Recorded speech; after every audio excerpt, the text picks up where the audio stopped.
بسم اللہ الرحمن الرحیم نحمدہ ونصلی ونسلم علی رسولہ الکریم اما بعد۔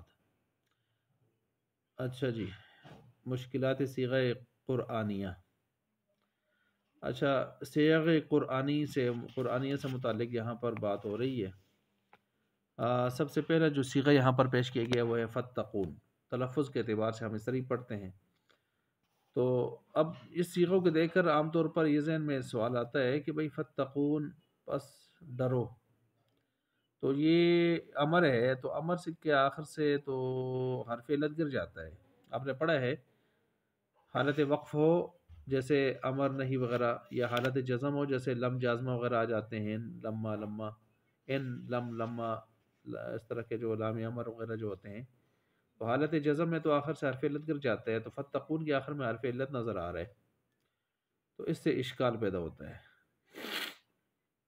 تو جواب دیا جا رہا ہے کہ اصل میں یہ اتقو لفظ ہے، اور اتقونی تھا، نون وقایا یا ضمیر مفعول بھی ہے یہ۔ تو یا ضمیر مفعول بھی یہ تو جب آخر سے جو ہے یا متکلم کی جب گر گئی، یا متکلم کی جب گر گئی تو نون وقایا، یہ نون وقایا کیوں آتا ہوتا ہے؟ تو یہ اسی وجہ سے آتا ہوتا ہے کہ فعل کے آخر میں اب جب یا آئی ہے یا متکلم، تو یا متکلم آپ نے سے پہلے کیا چاہتی ہے؟ کسرہ، اور کسرہ ظاہر بات ہے فعل کے اوپر تو نہیں آ سکتا، تو پھر ہم فعل کے اس تقاضے کو بچانے کے لیے ہم یہاں پر وہ کسرہ نون وقایا کو دے دیتے ہیں۔ ٹھیک ہو گیا؟ جس طرح جا انی میں، ضرب انی میں، ضربہ ماضی مبنی پر فتح ہوتی ہے، تو وہ تو یا آپ نے سے پہلے کسرہ چاہتی ہے، تو پھر وہ کسرہ دینے کے لیے ہم نون وقایا کو لاتے ہیں، ضرب انی، جا انی۔ ٹھیک ہے؟ تو مبنی پر فتح اس کے اس تقاضے کو، فتح کے تقاضے کو بچاتا ہے آ کے نون۔ اسی طرح امر کے اندر یہاں پر فتقونی، تو جزم والا جو تقاضا تھا امر کا، اس کو بچانے کے لیے نون آ گیا، اس نے قربانی دی۔ اب جب ایسے تھا فتقونی، ٹھیک ہے، تو اب یہاں پر یوں ہوا کہ یا جو تھی اس کو ہم نے گرا دیا، یا کو جب ہم نے گرایا تو پیچھے نون بچ گیا، تو نون پر جب وقف ہو گیا اور ادھر سے فا آئی، ٹھیک ہے، اور فا نے آ کر اس کا جو حمزہ تھا اتقو کا، اس حمزہ وصل کو درجہ کلام میں درمیانے کلام کی وجہ سے اس کو گرا دیا، تو یہ مل گیا جب، تو یہ فتقون ہو گیا۔ ٹھیک ہے؟ اب وقف کر کے جب ہم پڑھتے ہیں فتقون، تو یہ بظاہر اس طرح کا صیغہ بن جاتا ہے جس سے اشکال پیدا ہو جاتا ہے کہ نون اعرابی شاید باقی ہے، حالانکہ نون اعرابی نہیں، نون وقایا ہے۔ صحیح ہو گیا؟ اور یہ باب افتعال کا صیغہ ہے، فتقون بنا ہے تتقون سے، تتقون خود تھا تتقیون، یا کا ضمہ جو ہے ماقبل کی حرکت زائل کر کے اس کو دے دیا تھا، ٹھیک ہے، اور یا کو اجتماع ساکنین کی وجہ سے ہم نے گرا دیا تھا، تتقون ہو گیا تھا۔ تتقون سے پھر تا علامت مضارع ہٹائی، اور اس کے بعد جو ہے اتقون، ٹھیک ہے، تو پھر ہم نے جو ہے اتقونی تھا تو اتقونی سے اور فا داخل کر دی تو فتقون کر دیا، نون وقایا آخر میں۔ یہ فتقون میں بھی یہی مسئلہ ہے، اور فرحبون میں بھی یہ مسئلہ ہے، صرف یہ ہے کہ ایک ناقص ہے، ٹھیک ہے، اور فرحبون جو ہے وہ صحیح ہے۔ فرحبون کیا ہے؟ صحیح ہے، یہ فرق ہے، فتح یفتح کے باب سے ہے یہ۔ اچھا، کون جی؟ یہ فرحبون، ٹھیک ہے۔ اچھا، یہاں مصنف رحمۃ اللہ علیہ نے پھر ایک فائدہ نقل کیا ہے، اور فائدے میں یہ بتایا ہے کہ عام طور پر یہ جو اس طرح کا اشکال پیدا ہوتا ہے یا فعال موقوفہ میں، فعال موقوفہ سے مراد وہ جو مبنی ہوتے ہیں، مثلا امر ہوتا ہے نا، امر حاضر معروف خاص طور پر، اور اس کے ساتھ نہیں کو بھی آپ شمار کر لیں، یا افعال منجزمہ سے مراد ہوتے ہیں وہ جن پر لم وغیرہ، لما، لام امر وغیرہ یہ داخل ہو جاتے ہیں، تو ان کو منجزمہ شمار کر لیں۔ منجزمہ کا عام طور پر ان کو ہم مورد شمار کرتے ہیں، اور امر جو ہے وہ امر حاضر معروف وہ مبنی ہوتا ہے، مبنی اصل ہوتا ہے۔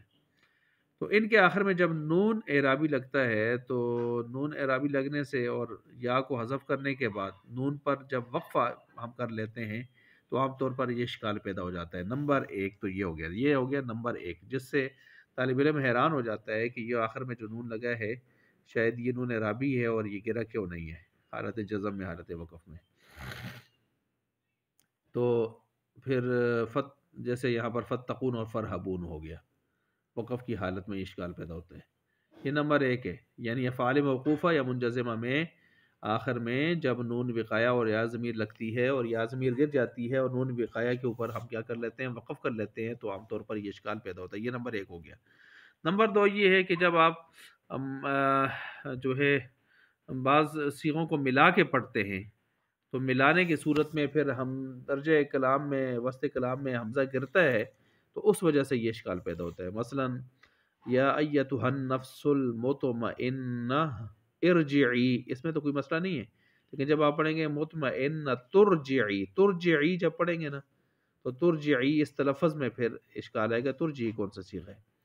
یا ایھا الناس اعبدوا، یا ایھا الناس اعبدوا پڑھیں کوئی مسئلہ نہیں ہے، یا ایھا الناس اعبدوا، اور پھر کہیں جی سعبدو کون سا صیغہ ہے، سعبدو، تو اس سے اشکال پیدا ہوتا ہے۔ پھر اب آپ نے درجہ کلام میں حمزے کو گرایا، اس وجہ سے یہ مسئلہ ہوا۔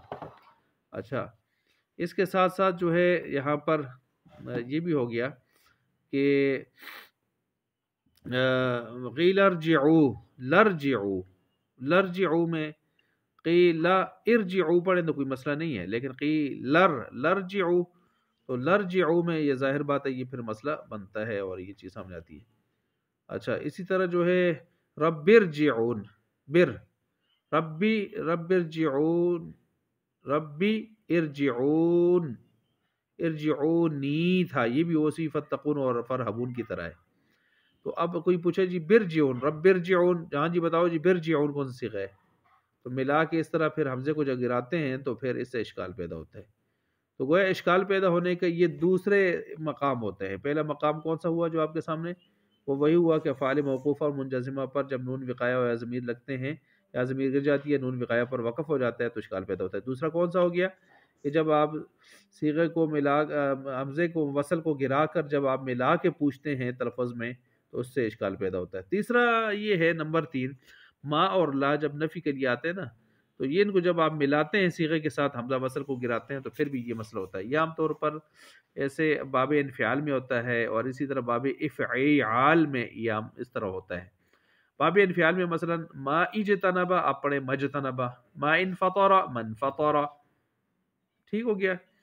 لا، اچھا، لا انفجر لن فجر، ما استورد مستورد، تو یہ اس طرح پڑھنے سے تلفظ میں سے اشکال پیدا ہوتا ہے کہ کون سا صیغہ بن گیا۔ یا اسی طرح جو ہے آپ کہہ سکتے ہیں کہ افعال میں احلولینا، احلولا، یحلولی احلیلا ان، تو احلولا اس کے ماضی احلولیا، احلولیا جب اس کو جمع مؤنث کی طرف لے کے جائیں گے، جمع مؤنث غائب کی طرف، تو احلولینا، احلولینا، احلولینا، اب اس کے اوپر آپ ما داخل کریں محلولینا، اور ما کا اپنا الف گرا دیں، ٹھیک ہے، اور حمزہ بھی گر گیا اس کا، تو پھر کیا ہو گیا محلولینا۔ اب محلولینا یہ صیغہ آدمی کو پریشان کرتا ہے، تو یہ کیوں پریشان کرتا ہے کہ اس کا الف بھی گر گیا ما کا، اور احلولیا، احلولینا کا حمزہ گر گیا، تو پھر اس سے عام طور پر اشکال پیدا ہوتا ہے اس طرح، ٹھیک ہے۔ یہ ایسے ہی نا جیسے کوئی پوچھے لمارا کون سا صیغہ ہے تو پریشان ہو جاتا ہے آدمی، لمارا سمجھتا ہے شاید ماضی فعال، حالانکہ ایسا نہیں ہے، یہ تھا لم ارا، یہ ارا لم نے، اور پھر اس میں یسلو والا قاعدہ لگا، ارا حمزہ پیچھے چلا گیا میم پر اور حمزہ گر گیا، یسلو والا قاعدہ لگ کر لمارا ہو گیا۔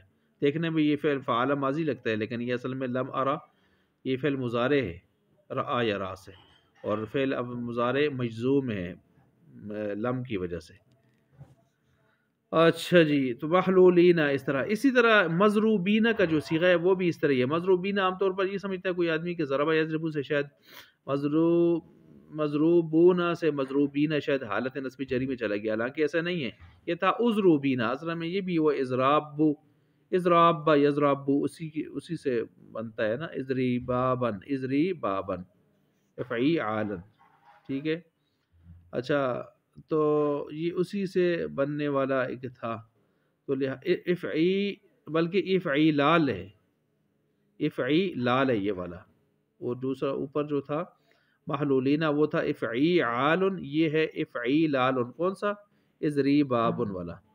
تو اس میں بھی آپ دیکھیں اضروبینا، تو مضروبینا، ماں اوپر داخل ہو گئی، تو ماں کا الف گر گیا اور اس کا حمزہ گر گیا۔ تو یہ ترتیب ہوتی ہے عام طور پر، گویا تین طرح سے، ماں اور لا داخل کر کے حمزہ گرانے سے، اور ویسے حمزہ کا درجہ کلام میں گرنے سے، جب ملا کے آپ پوچھتے ہیں صیغہ کو پچھلے حرف کے ساتھ ملا کر، جیسے یا ایتھا النفس المطمئنہ ترجعی پڑھ کے آپ کہتے ہیں ترجعی، کون سی صیغہ ہے؟ یا پھر وہ پہلی صورت آ گئی، تین صورتیں ہیں نا، کہ جس میں پہلی صورت کون سی آ گئی جس میں افعال موقوف اور منجزمہ پر نون وقایا اور آخر میں یا متکلم ہوتی ہے، یا متکلم گر جاتی ہے، اور نون وقایا کے اوپر آپ کیا کرتے ہیں؟ وقف کرتے ہیں۔ ٹھیک ہو گیا جی۔ تو یہ ہم نے ایک طرح کے جو صیغے تھے ان کو ہم نے حل کیا، اور ہم پہنچے ہیں فَدَّارَأْتُمْ والے صیغے پر۔